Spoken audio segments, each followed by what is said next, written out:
So I want to talk about small changes for a minute. So, we make small changes. That's what our business does. That's what our business plan is to make little changes in women's lives and families' lives. And that over time, it turns into a bigger change and a bigger change and a bigger change.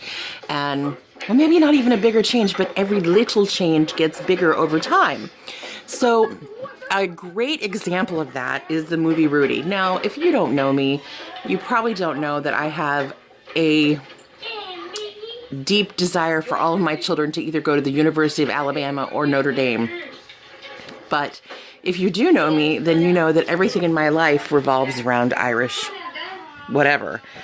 So Notre Dame is close to my heart.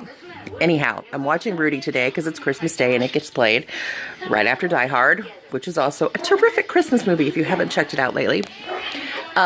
Anyway, I'm watching Rudy and I'm thinking of all the struggles we've gone through to create this birth center experience for women. And I'm thinking actually back 15 years ago when we started, and Robin Weisbrod and I were underground and hiding under things and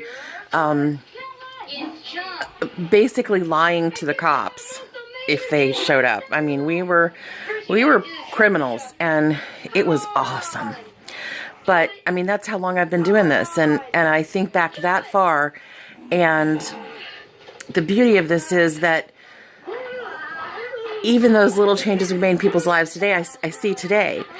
But in the movie Rudy, he started way back when trying to get into Notre Dame. He couldn't get in, and he couldn't get in, and he couldn't get in.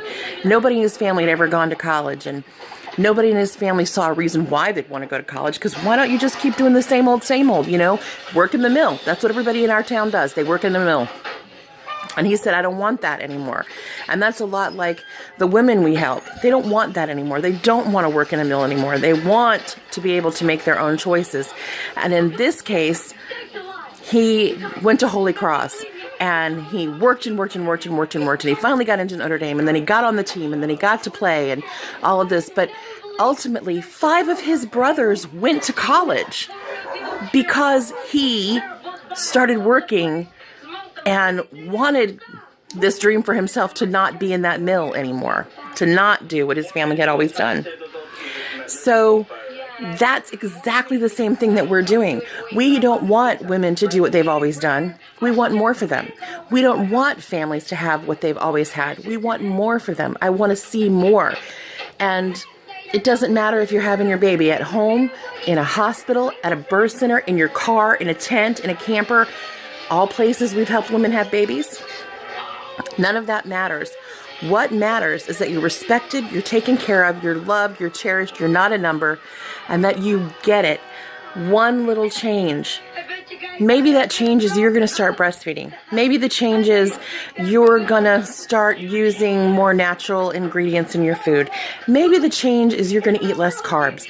Maybe the change is you are going to ask questions at your next appointment. Maybe you're still going to have a hospital birth. Maybe you're still going to have a hospital birth with an epidural. Maybe you're going to schedule a C-section, but you're going to go in next appointment and you're going to ask a question.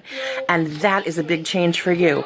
And that change will add up to hundreds of questions that you'll ask throughout your lifetime. So that's what we do.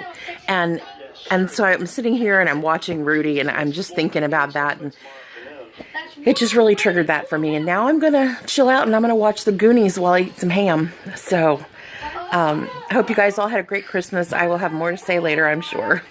Take care.